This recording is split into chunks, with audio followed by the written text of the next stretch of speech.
and we acknowledge the enduring presence, resilience, and contributions of all Indigenous peoples who have lived in and cared for this land since time immemorial. As a community, we commit to learning more about this history and working toward a future rooted in equity and respect.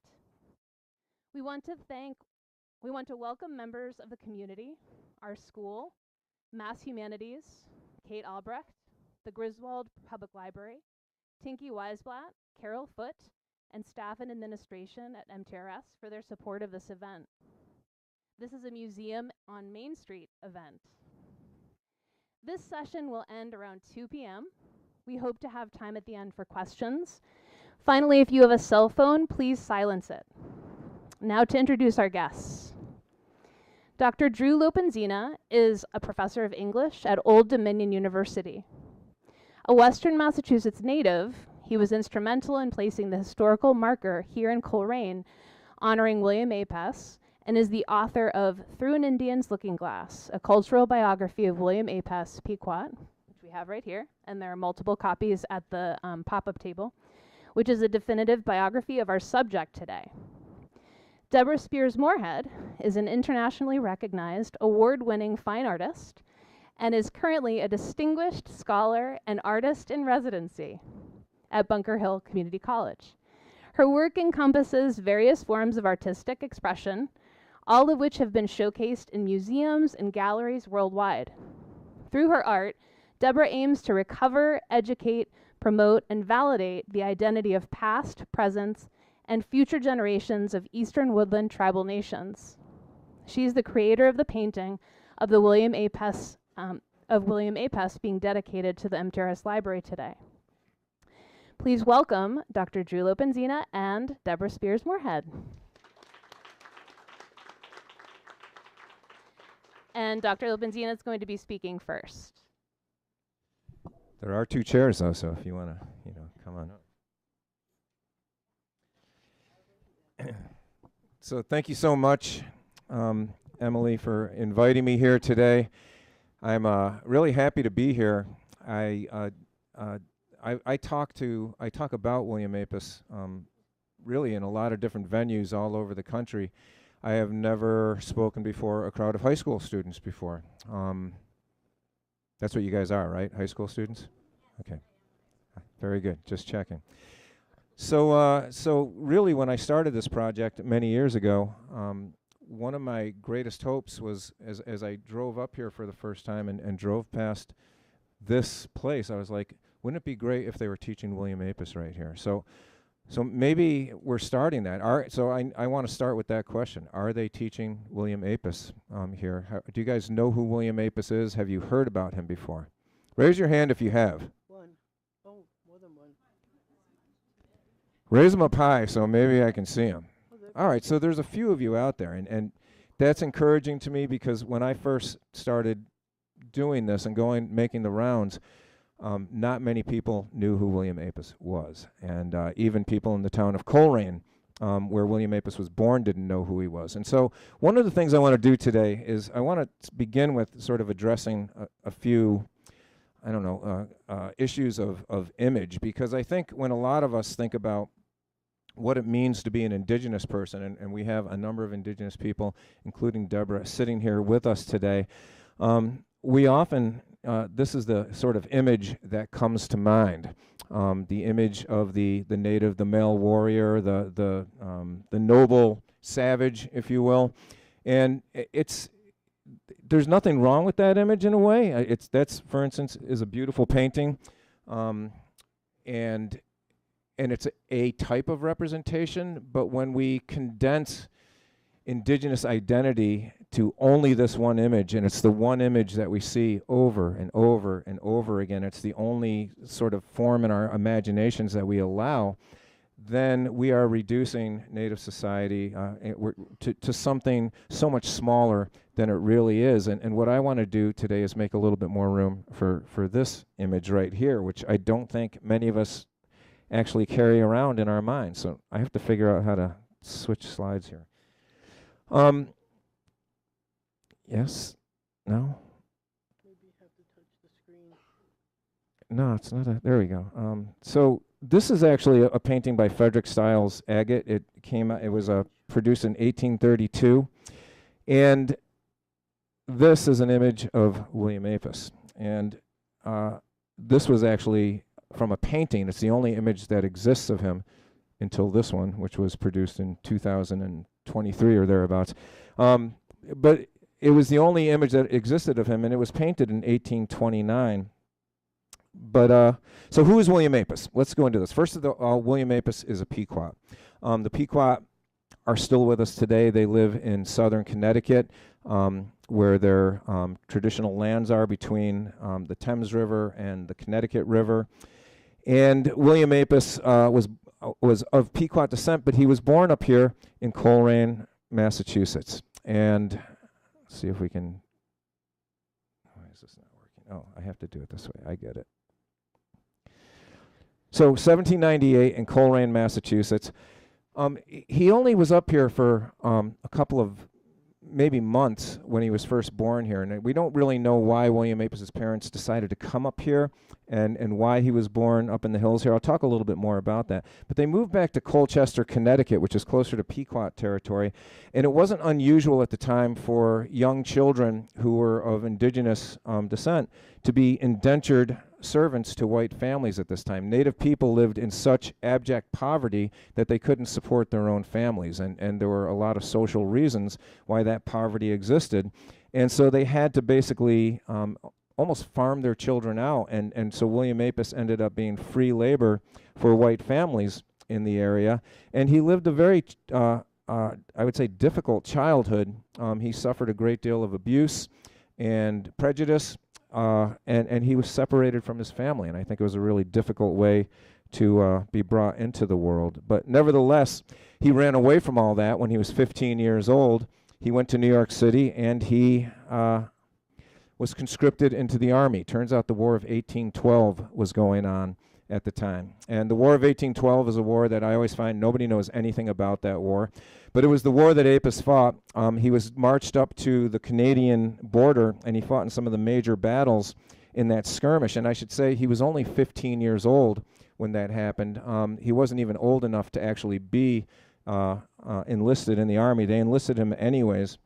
And after all of that, he somehow recollected himself, went back to his community, and he became an ordained Methodist minister, which was something incredibly unusual for a Native person at the time. He became the author of 5 books, and I want to say that William Apess, the reason he's important, one of the reasons that we're talking about him today, is that he is the first indigenous author in what is today the United States to write and publish his own book-length manuscripts. And so this was an incredible accomplishment for an indigenous person at the time. In 1829, when Native people weren't really, they didn't have access to the education and the tools of publication that would allow you to be published. And then he became a really important activist for Native rights. So when I first started studying William Apess,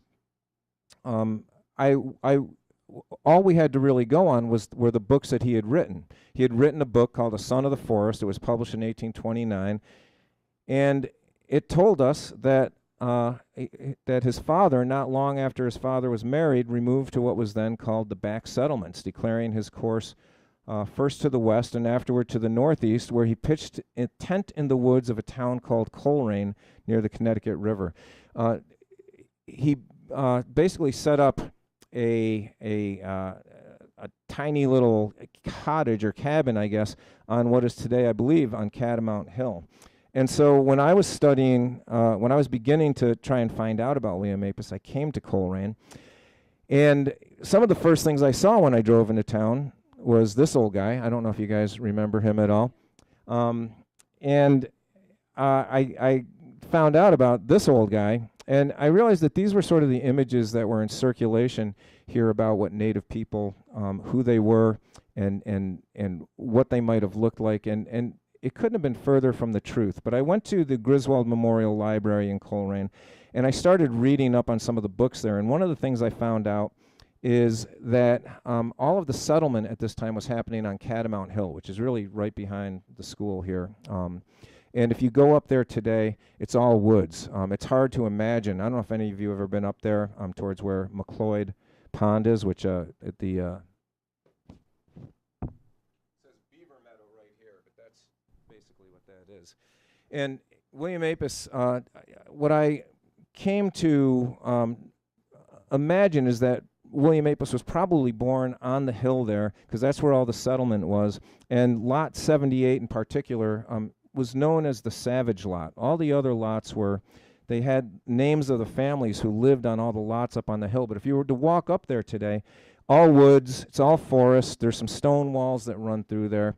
But I was able, because I followed this stone wall and was able to do some GPS recording and mapping out of the area, and I was able to find that Lot 78 that was known as the Savage Lot, and the spot on the hill is right here. That's me standing there in that little spot of sunlight. I remember when I got up, because a friend of mine, Marge Bruchak, took this picture, and she pointed out afterwards that there was like a big steaming hunk of bear poop right there.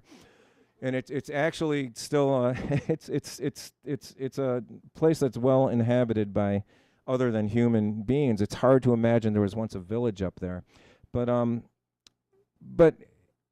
going to go back in history a little bit, and I teach early American history along with Indigenous literature and history.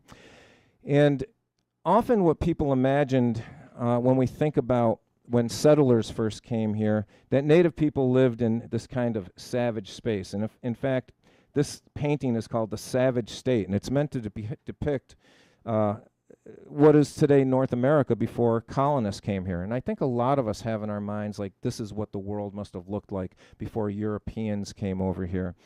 Certainly these were the images that were in circulation when William Apess was alive, because this painting was made in 1838 by a famous painter during William Apess's lifetime. And this quote was from William Bradford. Anybody know who William Bradford is? Yeah? Who was he? Governor of something. Yeah, of Massachusetts, of actually Plymouth Colony. He was our first Thanksgiving governor. And he wrote about when they came here, what could they see but a hideous and desolate wilderness filled with wild beasts and wild men. But that wilderness was mostly in his imagination. And in fact, Native people, far from living in a wilderness state, I think I'm going to just skip by this, but this is an image that I think people might find interesting, and it's something that, does anybody have any idea what we're looking at right here? This is a picture of Cahokia. Has anybody ever heard of Cahokia? Yeah, I see a couple of you nodding your heads yes, right? You just learned it in school, right? Like somebody just. So Cahokia, I know nobody taught us this when I was growing up, and most people I know have never heard of such a thing. But this was in the area of St. Louis, where St. Louis is on the Mississippi River today. And it was a city of about 20,000 people, right around 800 to 1400 CE. And it was an agricultural community. You didn't feed 20,000 people by chasing deer in the forest and hunting and gathering. You had to have agriculture, and a lot of it. And Cahokia was in fact as large as any European city at the time. It's still there today. You can visit it, but mostly we've erased it from our memory, because this is not the image that we were accustomed to historicizing. Although you could go by it today, it's still there.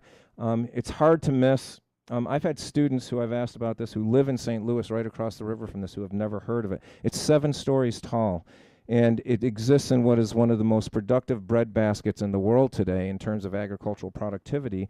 And Native people were agricultural people. When the first settlers came here, this is a painting by John White. John White came with the Jamestown expedition, which came here in 1607. And John White was a painter. And they sent a painter because they didn't have photographers then, and they wanted to know, what did America look like? And so this is what he painted. And again, not the image I think that we think of when the history that we're told and the images that were given of that savage state. Instead, what John White saw were fields of corn set up along the rivers and villages, and people dressed in ways that I guess I don't think we always imagine indigenous people as dressing. Samuel Champlain, you guys heard of him? Another European explorer, French guy. He came here in 1607, and he drew a map of Massachusetts Bay. This is before the Plymouth colonists ever got here. And he saw the same thing, villages. All of these represent villages with cornfields, and that's what Samuel Champlain saw when he came here, because that's what was actually here. This wasn't a wilderness place, it was a village place. It was a place of abundance, of agricultural growth, of community. And Native people practiced what was known as Three Sisters agriculture. Among other things, they grew corn and squash and beans in a sort of symbiotic fashion so that they all sort of helped each other.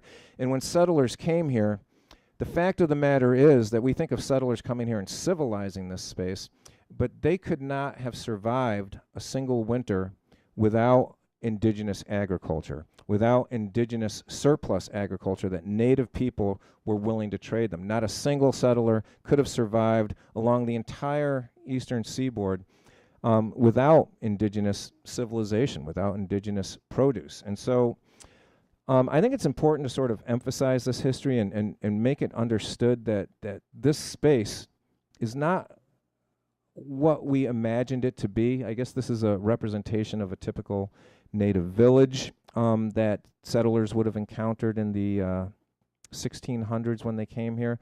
William Apess, as an indentured servant, worked on a farm. And this is actually the farm land that he worked where he was indentured to David Furman. And he spent his years from about 5 to 14 or 15 working as free labor for the Furman family. He lived with them. But he didn't feel like he was treated well, and he finally ran away. This is actually the advertisement. I found this in the newspapers at the time for his return, because indentured servants were contracted servants. You couldn't just leave. You were legally contracted to fill out your indenture. And so when he tried to escape, a notice was put out in the local newspapers to get him back. It says 15-year-old boy named William Apess, 1 cent for his return. I don't know how bad they wanted him back, but they did want him back. Like I said, he went to New York City. He was conscripted into the Army. He was only 15 years old. He was sent up to what is today Plattsburgh on Lake Champlain, and he was involved in some of the fiercest fighting of the War of 1812 while he was there. I went and tried to look around there, and interestingly enough, this is the fort where William Apess was stationed. It's just earthworks, like mounds today, but it was a fort that they had hastily put together because the British were coming down from Canada with a huge force. And they had to put together these makeshift forts, and this is the one where William Apess was stationed, Fort Brown, and he spent 7 days there manning the cannons and under intense artillery fire from the British for 7 straight days, and then hand-to-hand combat after that. And so he saw a lot of intense activity. But when the war was over, he made his way back to his home. It was actually a journey of many years. He wandered around for many years.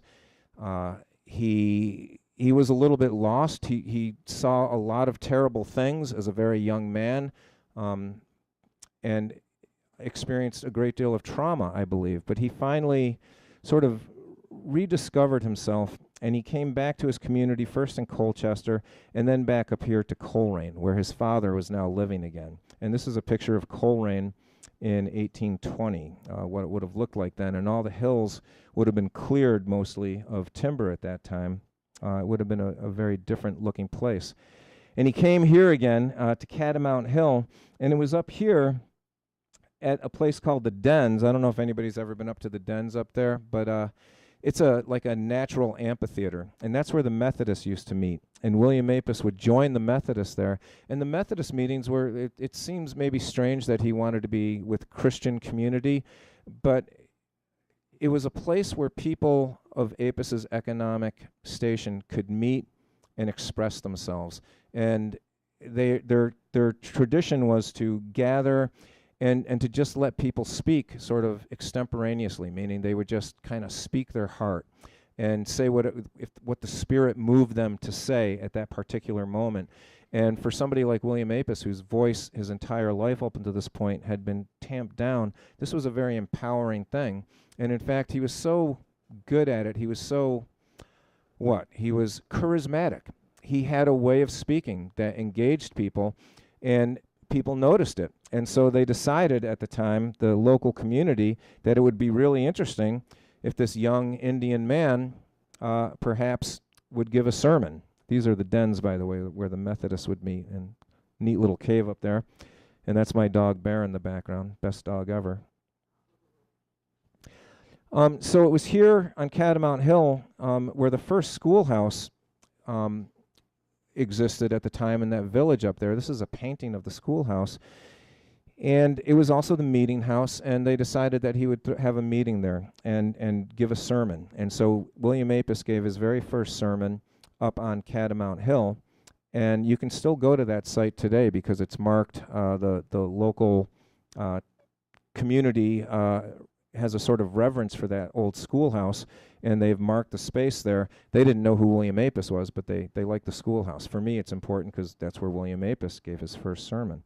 And as William Apess wrote in his memoir many years later, I found a great concourse of people. There were many people, like everybody showed up. The reason so many people showed up, because they wanted to see the Indian preach. It was a real novelty. Native people were not preachers, and this was, nobody knew what to expect.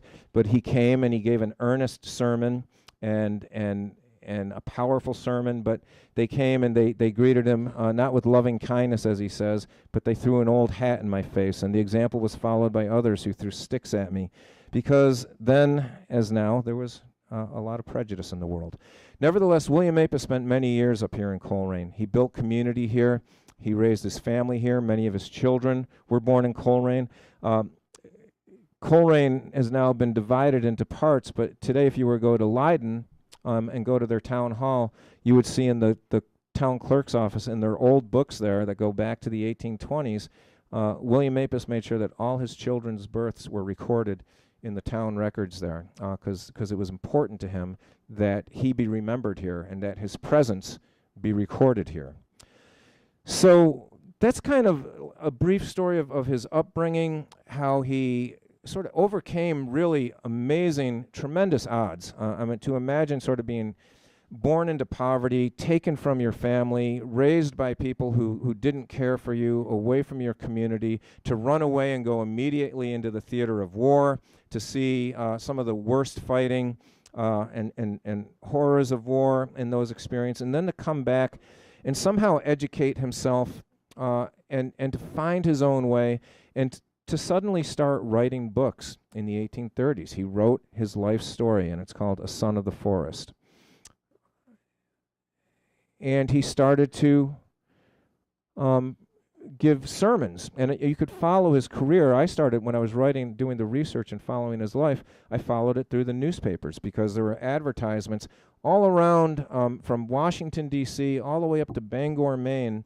William Apess was giving sermons, and he would go wherever they'd open up a space for him, and he would go preach, and he would preach about the conditions that Native people had to endure, the conditions that he endured as a child of poverty, what he saw as the social injustice towards Native people, trying to correct the false images that people had of Indigenous people. And finally, he came to a place called Mashpee, which is on Cape Cod. And the Mashpee natives, who are part of the Wampanoag tribe, who were the tribe that first greeted the Pilgrims when they came here in 1620. And they had a meeting house on Cape Cod, and that meeting house was built for the Mashpee natives so that they would have a place to gather, and hopefully, at least as far as the Europeans saw it, that they would be able to gather and convert to Christianity. And so this was their space on their reservation. However, when William Apess came here to preach, there were only white people in the meeting house here because the Native people had basically been squeezed out. White people thought, this is a nice space, we'll just occupy it ourselves, and they didn't allow the Native people to come here and gather. William Apess thought that was wrong, and he said, decided he was going to stay in Mashpee, he wrote, "These pale men were certainly stealing from the Indians their portion in the gospel by leaving their own houses of worship and crowding the natives out of theirs." He joined with the local community there. Blind Joe Amos was the Baptist preacher from the Wampanoag Mashpee tribe. Solomon Adequin was one of the elders and leaders. And he gathered with them and he said, we need to sort of look at what's happening here, because it wasn't just that they were squeezed out of their own meeting house. The white people would come in onto their lands and steal their wood, and they would take their grain, their wheat, basically even their fish. They'd harvest everything that could be extracted and sold for profit, and the native people had no control over their own resources. And this was not an unusual situation for native people. This was the norm throughout New England. William Apess had encountered these dynamics before, and he tried to fight them. But when he came to Mashpee, he kind of had a plan. And he had some friends. He'd built community as a preacher among some of the concerned citizens in Boston. One of them was William Garrison. William Garrison was the editor of a newspaper called The Liberator. The Liberator was the newspaper for that was the leading paper that promoted the abolition of slavery. Frederick Douglass would later write for the Liberator. You've all heard of Frederick Douglass, right? Yeah, it's my goal that we all know William Apess, just like we know Frederick Douglass. We should. Frederick Douglass wasn't around yet, but William Apess had befriended William Lloyd Garrison, and Garrison started to promote the cause, and his newspaper and other newspapers began to promote it too, that the Mashpee put out a declaration saying, we will no longer allow white people to come onto our property and steal our resources. And he published this basically to the world. And this really kind of upset a lot of powerful white people in the area, which it was designed to do.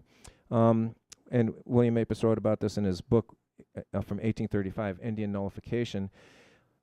He wrote, "The Mashpee Indians were enslaved by the laws of Massachusetts and deprived of every civil right which belongs to man. White overseers had power to tear their children from them and bind them out where they pleased." This is what had happened to William Apess when he was a child. They could also sell the services of any adult Indian on the plantation they chose to call idle for 3 years at a time and send him where they pleased, renewing the lease every 3 years, making him a slave for life. The press around us, who are so eloquent towards the Southern Indians, say not a word in behalf of our own Indians, because this was happening during something called the Cherokee Removal. Let us look at home before we complain of the treatments of Indians at the South. He wrote, "They came in defiance of our resolution to take away our wood carts. I mildly stated to the people taking our wood away that the views and intentions of the tribe, saying that it was not their design to wrong or harm any man in the least, and that we wished them to desist for the sake of peace." In other words, when people started taking the wood off, William Apess and others in the Mashpee community came and said, please unload that wood. They did this peacefully. They were trying to basically stage what I like to think of as, in America, the very first action of civil disobedience. And as it turns out, it was successful. William Apess finally, as part of this whole action that took place over a matter of weeks and months, reclaimed the meeting house. They had to break into their own meeting house, and they held a meeting there, and the press came, and the overseers came, and the white community came, and as William Apess said, they now heard preaching in their meeting house as they had never heard before. Apess advocated for the rights of the natives there. Because of that, he was arrested for breaking and entering, and he was actually held in jail for a month in the Barnstable County Jail, which, as it turns out, is still standing today. I went to visit it. It's all locked up, but it turns out they have a ghost tour in town, and it ends at the jail there, and so I got to go inside the jail. I only had to sign up for the ghost tour. That was fun. At any rate, and so William Apess was jailed for a month, but then he went and he talked to anybody who would listen to him about what was happening in Mashpee. And finally, in 1834, this was taken to the Massachusetts General Court, and Apess, along with the people from the Mashpee community, were able to regain the rights so that Mashpee would have control of their own lands and resources. He went on to write other books, deliver performances. This is the site. I tried to visit every place I could when I was researching his story. This is the site in New York City where he died. It's a big, huge apartment complex now. It wasn't when he lived there, but he's buried in an unmarked grave. Nobody knows where it is, his final resting place. But William Apess's story it's an important story. It's a story that certainly concerns this regional area and the history of this area. But we still have this tendency to think of Native people as disappearing, as though their story ended sometime right around the time that William Apess's story ended. And it's always just so important to remember that the Pequot people are still here. This is their flag, their tribal flag and the symbols of the tribe. And if you were to go there today, you'd see their Pequot Research Museum and Research Center, which is a state-of-the-art building on their reservation today, and a beautiful place to visit. And then we try to keep the story alive here in Colrain too, because we put up a historical marker in the front of what is today the Griswold Memorial Library to honor the fact that William Apess was born here. And I think it was back in 2017, does that sound right? When we held the first ceremony for the unveiling of that memorial marker. And you can go up there and see it today. And we held a ceremony. Everybody, many people from the Indigenous community, many of them who are also here today, showed up for this to remember that William Apess was born here, that he is from this place, and that he is part of this history, and that he should be remembered. And there's Jennifer Lee posing. I don't know how we captured you in that picture, because I didn't know you then, but I always think this is a striking picture. And the town of Colrain decided to declare William Apess Day on May 21st, so that's a national day that they celebrate now. We've had people from the Mashpee community come up to honor William Apess, and since we started doing this, finally, William Apess is getting a bit of national recognition, and the Smithsonian has included William Apess in their profile of, I guess, I'm not sure exactly how they mention this, but people other than white historical figures of note who are being celebrated, and we're hoping to introduce them into the educational system so that people learn this history and learn the names of William Apess and others. And so that is really the end of my presentation. To hand it over to Deb, I'll just say we gathered, I think this was last year, at the Griswold Memorial Library, right? And we gave an Apess Day presentation there. And I had asked Deborah to make this portrait of William Apess. And because I'm putting out a new edition of his A Son of the Forest, and so people will be able to access that now and to have it in classroom situations and whatnot. And I thought it would be great if we had a different image of William Apess to put on the cover than the one that we've had all these years. And so this is it. This will be the cover of the book, which I'm very excited about because it's coming out very soon. And there's probably like so much more I could say, but I'm going to let Deborah take it from there. And I just did want to, well, no, you probably cover that. So thank you all for your attention. I appreciate your sitting and listening so politely. And hopefully we'll have a little time for questions later.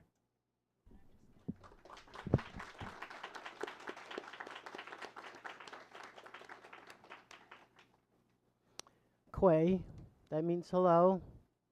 Watasawi's Katusipo. My name is Talking Water. I want to thank Emily and Mohawk Regional School, Rhonda Anderson, Jennifer Lee, Kate, and of course, Drew. I'll quickly tell you how Drew and I met. Drew was had just finished writing a book, and one of our elders was really upset because he wrote about Native people, and he didn't really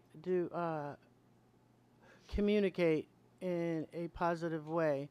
And I went up to Drew and I apologized for what he went through. What I think the elder was trying to say is there's a terminology in ethnography, and there's emic and there's etic. And has anybody heard those? No, I'd never either before. Well, etic means that you're from another culture and you're teaching about a culture, another culture. So there's always going to be a cultural bias no matter what you do, how much you study, you're always going to have a cultural bias. An emic person is a person that is within the culture and is speaking of the culture. So what I'm really happy about is that Drew and I work together because there's this school of thought right now of Native people that if you're going to talk about us, don't do it without us. So that's why I feel like very complimented by being here with Drew, and I think Drew does really important work. And the elder that was there, I think if he just would have opened the book and read it, then he would have realized, whoa, Drew is really an advocate for Native people, and he's teaching a really important history. I have this thing right up here I have, it's called Colonization Techniques. And I just want you from this talk to get something that you can notice every day of your life. Because as Native people, I deal with this stuff every day of my life and I see it. So one of the colonization techniques is to forbid the use of our language. I'm a Pokanoket Wampanoag. Pokanoket were the Native people that met the Pilgrims. I have direct descendancy to Massasoit, who was the chief sachem then. And so we couldn't say Pokanoket till this generation. So forbid the language, names of tribes, people, and homelands. Use religion to be superior, a reason to control the land, people, and laws. So I know with many Native people, if you're in a Christian life, then you're seen as something like somebody that's making it in this society normal. If you're not, if you're living another culture outside of Christianity, which is the hegemonic way of living, hegemonic means the people that rule dominate. If you're not looking and acting just like them, then you're pretty much not successful seen in the eyes of a hegemonic people. They tricked indigenous people into selling land with alcohol. Alcohol has ruined a lot of cultures. It's not just Native people. Using alcohol to destroy Native people's lives. Break treaties and take away a way of life, rights to their homelands. So we know about all the broken treaties. Take all the rights away from indigenous people. Oppress and murder and use violence as examples for Native people to comply. Sell the indigenous people as indentured servants and slaves, and relocate to other places and country and force assimilation. I've lived through all those colonization techniques. I think I have to sit there. Don't I have to put... Oh, you can do it? Thank you. Okay, so we know what that is, and that's... I just want to talk about the people on the right. At first, you know, when I was listening to Drew tell me what he wanted in the illustration, so he said that the colonists were there, so I painted the colonist. And then on one of the powwows at Mashpee, I went down there, and they were like, oh no, colonists don't belong there. They said the Mashpee Wampanoags belong. There were more Mashpee Wampanoags at that meeting where he was, you know, giving them a hard time than there was. So there's no picture there. My ancestry is Pequot, not Mashpee, Wampanoag, Mohawk.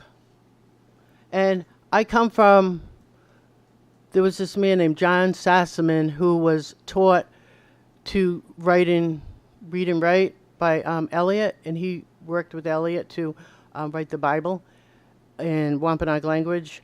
And he was the interpreter to Metacomet, and when Metacomet had him as an interpreter, then he left him. He would go back and forth, but he was with the English, and he went and he showed them where the where the Pequots were at, and so they massacred him.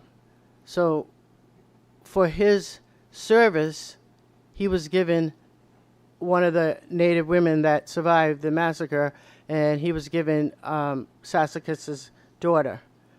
And I come from Sassacus and his daughter. That's one of the lines, because they married into the Wampanoag, Pokanoket Wampanoag line. Okay, next page. So when I was young, I was called Babylon Brook because I wanted to talk so much. I was like, where are the people that look like me? Even today, I'm looking in the audience. Where are the Indians? So I've always had this thing like, where are the people that look like me? And every time I asked elders, they would say, you can't talk about that stuff. And I didn't know why. So when I went to art school, about 3/4 of the way in, I said, I'm tired of painting what I don't relate to, because like a formal education was about European people, the Italians, what they painted, and Michelangelo and all that, Van Gogh, they all were from another homeland. I couldn't relate.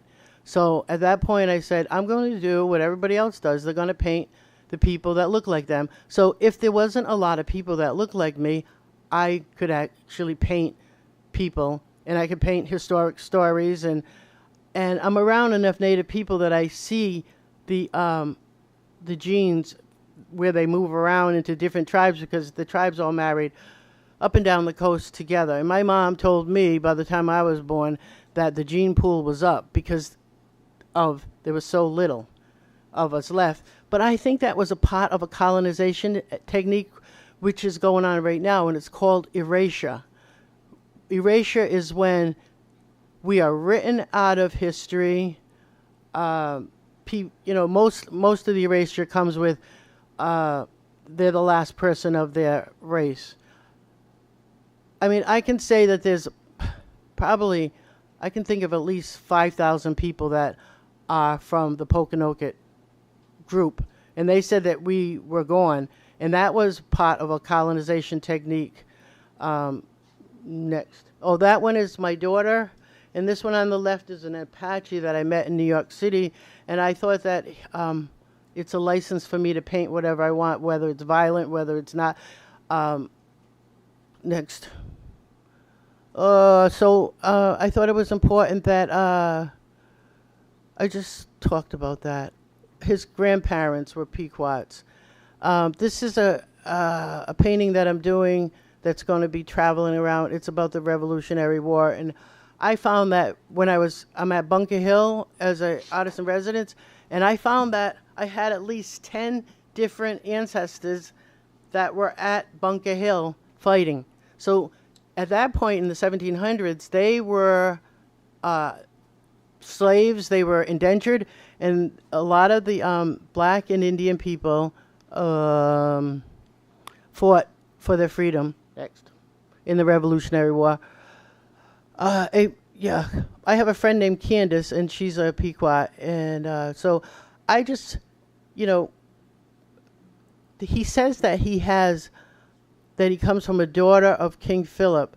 Now, I come from King Philip's sister, Amy, and I know that King Philip had a daughter named Anne Stockweather. So if you ever want to find that, genealogy is pretty well posted on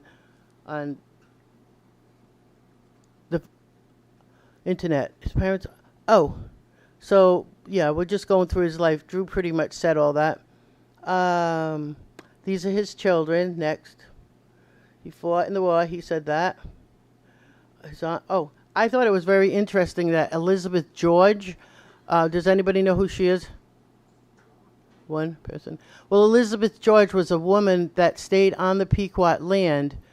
They had like 200 acres, and she never would give up her land, and that's the reason why they have their casino, and they're the largest Native American museum in the world. I worked there from the day it opened, and I just retired a couple of years ago.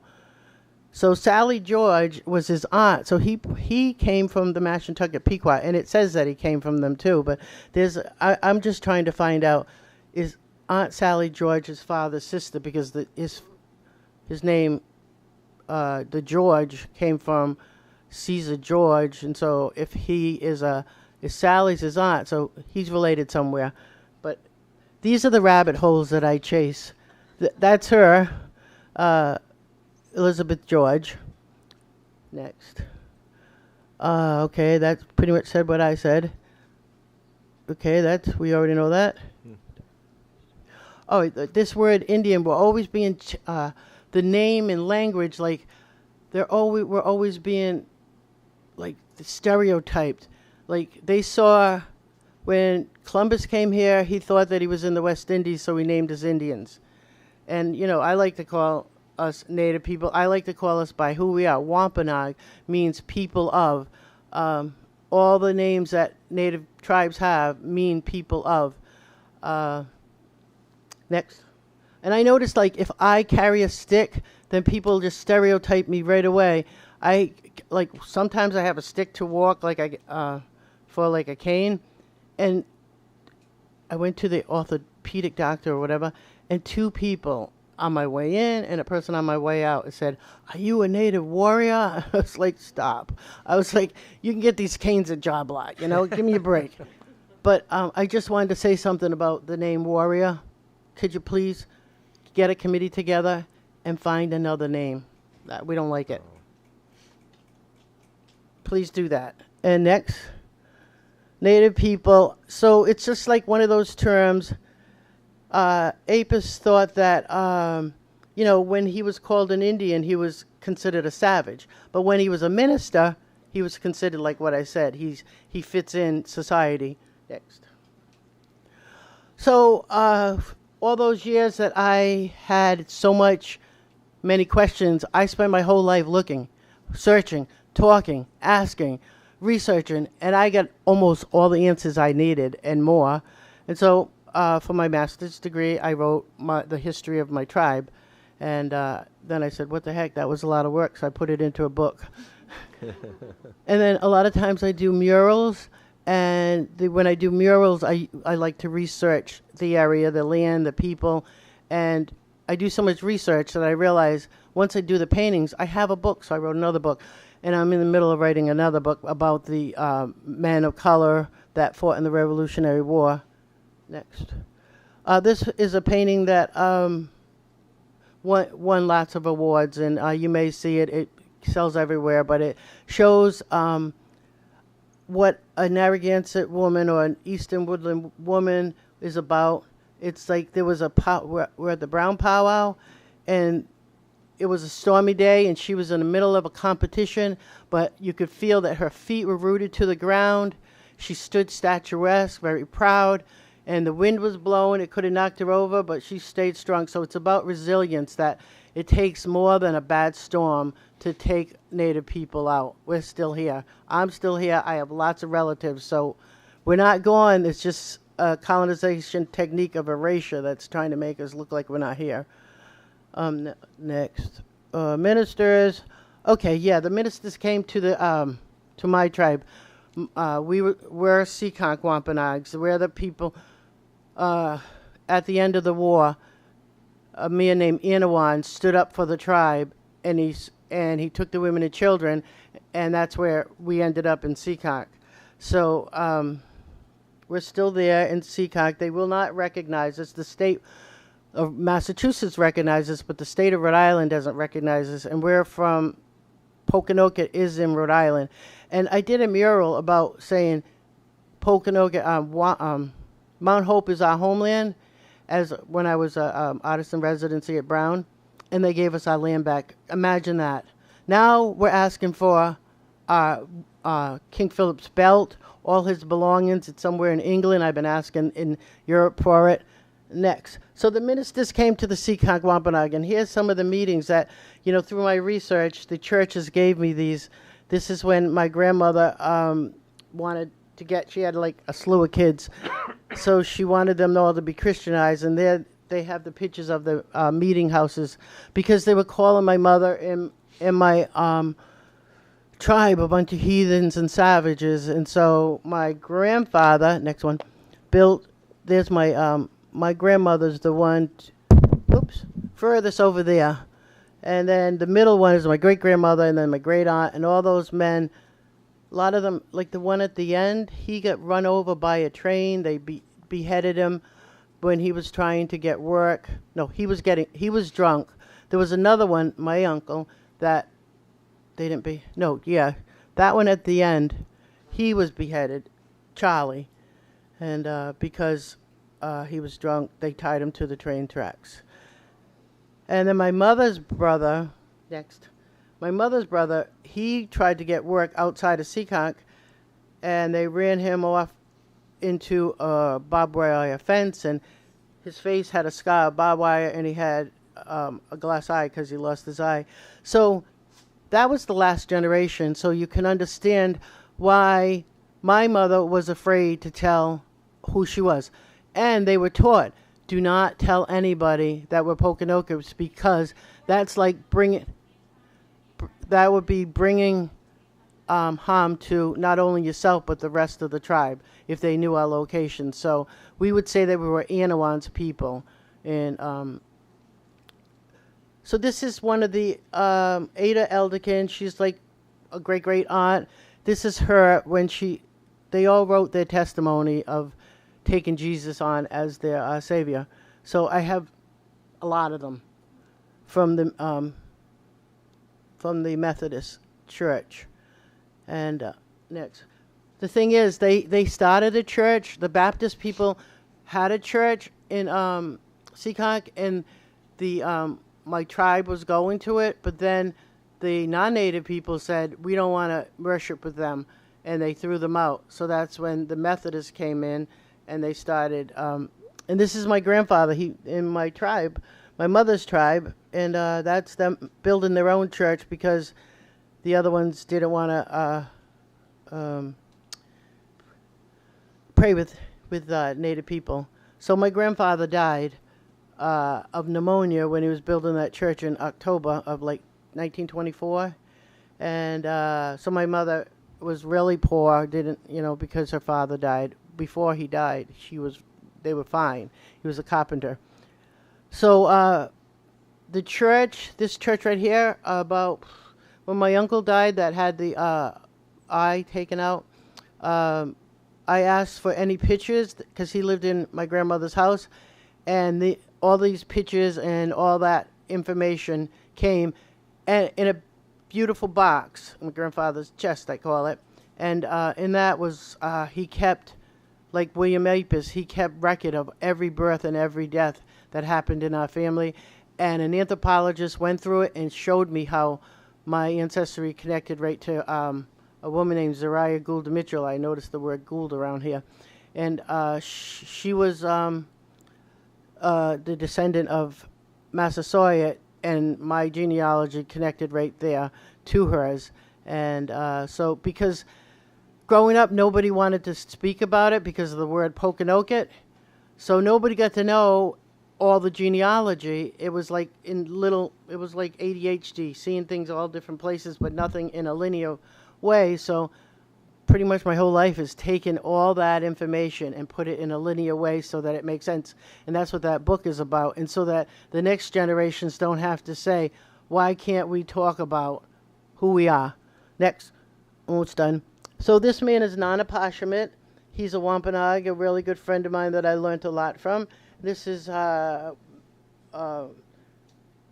Peters, Slow Turtle, who was pretty much one of my mentors. Both of them were. And then this is my friend who was murdered in my town, and I want to know who murdered him. And I want justice for his name. His name's Melvin Coombs, and I, because of what happened to him, I never feel comfortable in my own town. I don't want to walk alone. I have a German Shepherd, but, they can always hurt the German Shepherd. This is a painting that's at Deerfield. Jennifer Lee and David Brule asked me to do a painting about a historic fact in 1638 when the colonists in Hartford ran out of food. And so the Pocumtucks and the regional native people brought corn in their aid. So this is the second time that we've aided colonists. Next. Never mind Roger Williams in Rhode Island. That's the. So these two paintings are one time when I was humiliated and really upset because a museum wanted. They thought that because the Pequots had money that I could go there and I could buy their museum. Huh. And so I was supposed to be diplomatic. So I went there, and the museum was called Massasoit's Museum. And I was like getting along great with the lady until she said to me, well, we'll have to have our educated staff speak for you. Erasure, insult, everything, degrading, whatever, just because I was, I don't have to explain it. But I went home, and I was so angry. That's the eyes tell all is the one on the right. And this one is humiliation. And the other one is white wool, she sees right through you. And we ended up finding out about that museum. All they wanted us to do was to buy it because it was totally polluted. And it was infested with every kind of bug. And it would have cost millions to fix it. So thank God we didn't buy it. And I don't know where I was coming up with money to buy it. I would have had to, reach deep somewhere. I didn't have the funding, and to go to the Pequots to just say buy us something like that, it's just not like that. Next, that's it. Okay, so I hope I left time for questions. It's 10 minutes. So folks, let's give these folks a round of applause.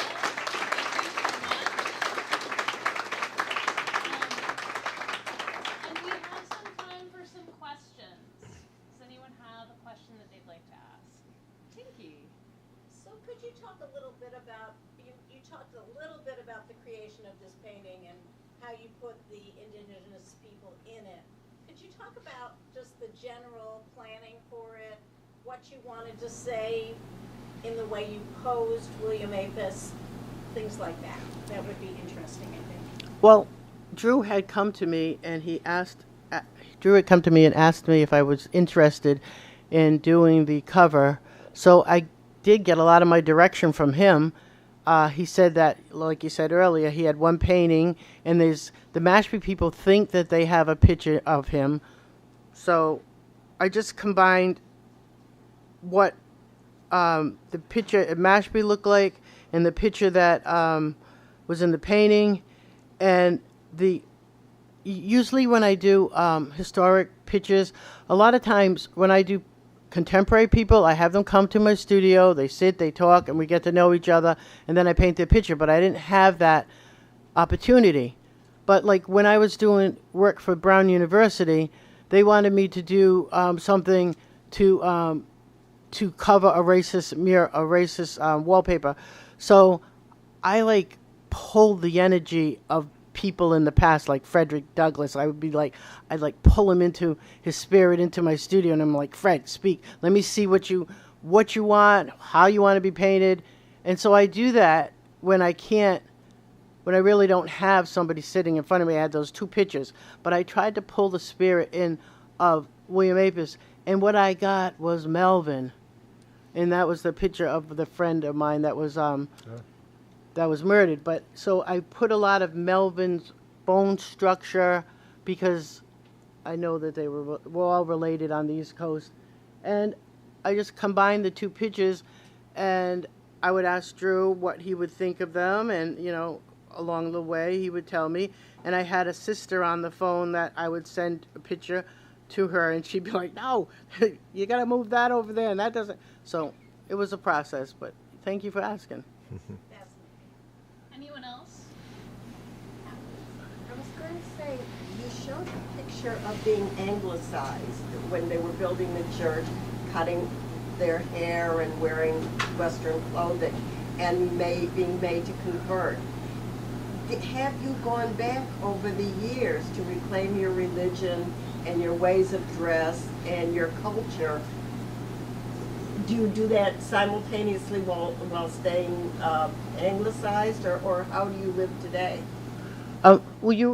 Could you introduce yourself?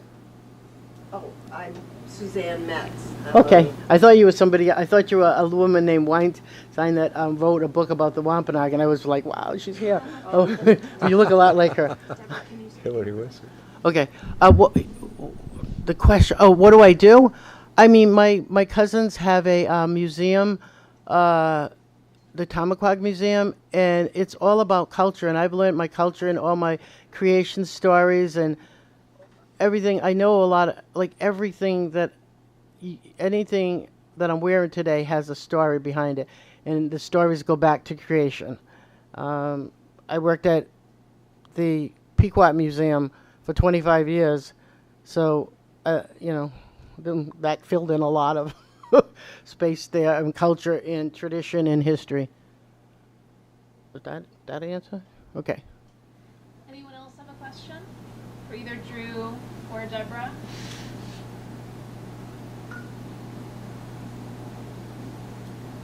How about if I have a question? Has anybody experienced a colonization technique that you can say that you saw? Rhonda, do you want to introduce yourself? Yeah, so I'm Rhonda Anderson, Western Massachusetts Commissioner on Indian Affairs. I live in Colrain, and I was there for the very first William Apess Day at the library. So I see erasure all the time. In the census in Colrain, my daughter and I are considered half a person.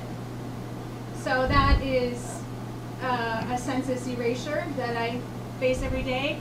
Yeah, half a person. How does it get to be half a person? How do they do that? Exactly. I have no idea, but I called them out on it. We don't do it like that at home. Yeah. So, what else? Almost every Native person you meet is either going to be a survivor of residential schools where our children were stolen and forced assimilation, or we are grandchildren, or we are children of survivors of residential schools. I am a grandchild of a survivor, and people that are 10 years younger than me are actual survivors. So this is not ancient history. This happens, like, this is a real thing that happens all the time. Also, a lot of the signposts that you see in this area, they're not actual history. Mohawk Trail, Mohawk weren't here. So that's a misnomer. That's a piece of colonization that erases Native people from here. So there's a lot that goes on that's still contemporary that really contributes to invisibility and colonization. Yes, Kate. Hi. Albrecht. My name's Kate, and one of the things that I noticed growing up in Massachusetts is the map is filled with Native American words, and then we were taught nothing about what did the words mean, and who were the people who first spoke them, and where were they, and when did they live, you know, what, and everything. But so it's really important to me that as people living here in a place, we get to know about the people, the place, the words, the languages. I was fortunate that my parents told me that we eat Native American foods. A lot of our medicines from our whole medical field is from Native American knowledge that took thousands of years. And the same is true, you know, in Europe, where they learn things over thousands of years too, in Africa and Asia. And then our Constitution is, like, I would say, a watered down version of the League of Nations, the Haudenosaunee or Iroquois people. They just left the women out. Many minor details, but anyhow. So I just like us to know about where we actually live, who we all are. And the reason why I think your school should get a committee to think of a different name besides warriors, that's another form of erasure. That's like when I walked up and saw that name, I thought, oh gosh, there we go again. You know, how many Native people have you had on that committee to decide whether that name warrior is racist, inappropriate, and also erases us as saying that we're not here to even have an opinion. We're here and we have an opinion and we don't like it. Okay. Now you know why. And I know people think that it's to honor us, but the way that you can honor us is to listen to us. Thank you for listening to us today.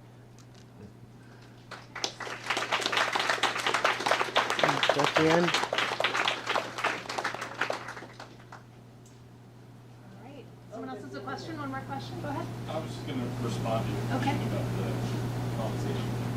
I grew up in Wisconsin, not far from Bowler, and it took moving here to Massachusetts to understand that those are actually people that are needed to the Stockbridge Munster. You can't, it's like just seeing this like relocation of places and countries, not all that. Yep. Does anyone else have a question or a comment? Yeah, I'm Lennon. I just have a comment as a history teacher here, and I'd love to thank you both for your work, and Ron, also follow your work very much. As a history teacher, I feel like I see the erasure in the fact that I have to go so far out of my way to learn this history to share it with students, and that it hasn't been a part of my own education the way I feel like it should have been. So I'm hopeful that we did read some William Apess this week in our history classes, and we'll continue to do that, but I'm grateful to you all for sharing it with us, so that we can do better work here with our students. Thank you. Well, your school's doing a lot by having us here today.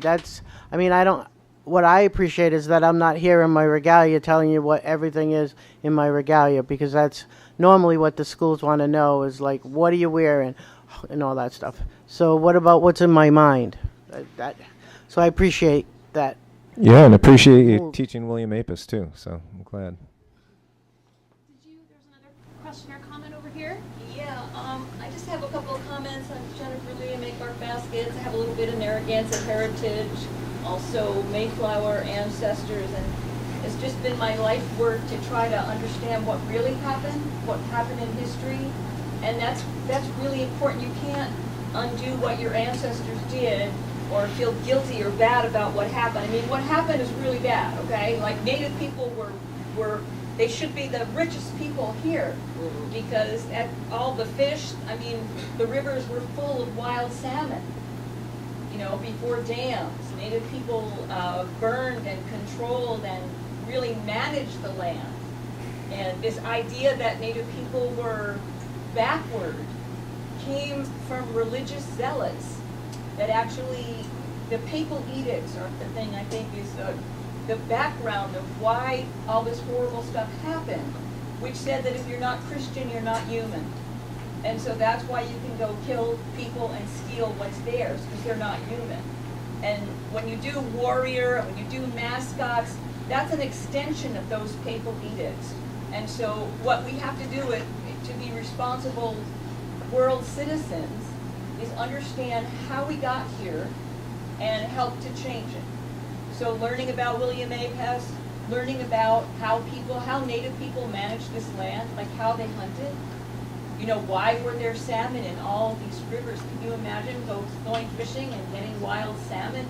We don't because of dams, you know. So don't ever get stuck in, this is a horrible thing that happened, because we're born here, let's see how we can make this world better. Yes, and like to advocate for Native people you could study cultural policy. Like she was talking about the doctrine of discovery. That was a policy that said that they, you know, exactly what she said. If you're not Christian, then we can kill you and we can take your land because you're not human. So that's a cultural policy. So if you study cultural policies, you can do what you can to change the policies. I know that the policy of the Cascade, the policy of 1678 Cascade Bay policy was that all Native people in this area, Massachusetts, Maine, this whole area, was going to do another peace treaty. And the only ones that they wouldn't let in that peace treaty was the Poconokeets, because there was a bounty for our heads. So there was where we took it upon ourselves to hide, because you didn't want to destroy everybody.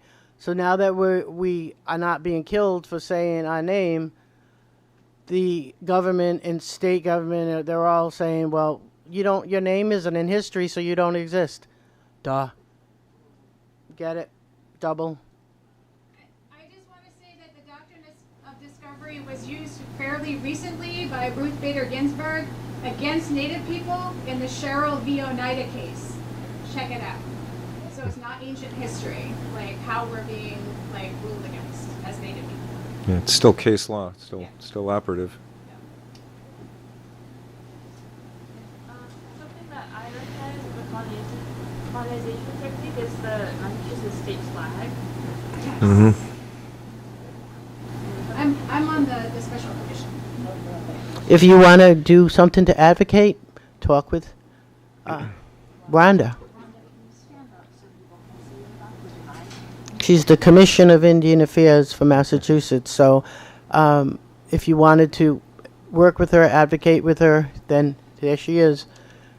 Leave her your name. I'm on the special commission for the state seal, flag, and motto. So we're at a standstill at the moment, but we hope to resume in June. So we have really great submissions that we're working towards providing at least 3 for the Commonwealth to look at and give before the governor to make a choice. Might not happen right away, but that's how legal things are. It takes time. So we want to do it right and make something that everyone can be proud of and represent everyone. So, Yeah. Maybe a last comment or question? I just had a quick question. I'm Val Pickle. I'm the director at the Griswold Memorial Library up in Colrain, where the William Apess Day was inaugurated. And we've got a little pop-up library back there. If anybody wants to check stuff out, you're welcome to. We've got Deborah's books up there, and Drew's book, and William Apess's books. And I just wanted to ask about the event that's happening tomorrow. Yeah. So if somebody could tell us about that. Kate. You have a nice thing there. Okay, so 350 years ago, on May 19th, a very horrible thing happened. A village of women, children, and grandparents was murdered. And but now we are having the 350th Day of Remembrance and Reconnecting. So 350 years ago, the English did not know how to connect with Native people in a good way at all. And today, this event is going to, you've got the poster. It's in front of you. Oh, It's got about 10 or 12 Native people from Chabanagagama, Vietnam, intertribal drummers.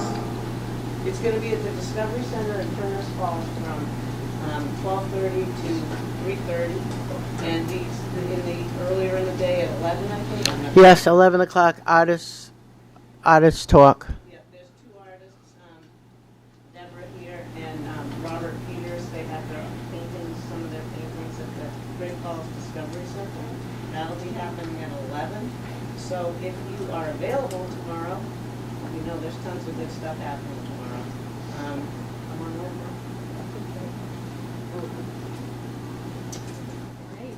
Thank you. Thanks, folks. Thanks so much. It's just about time.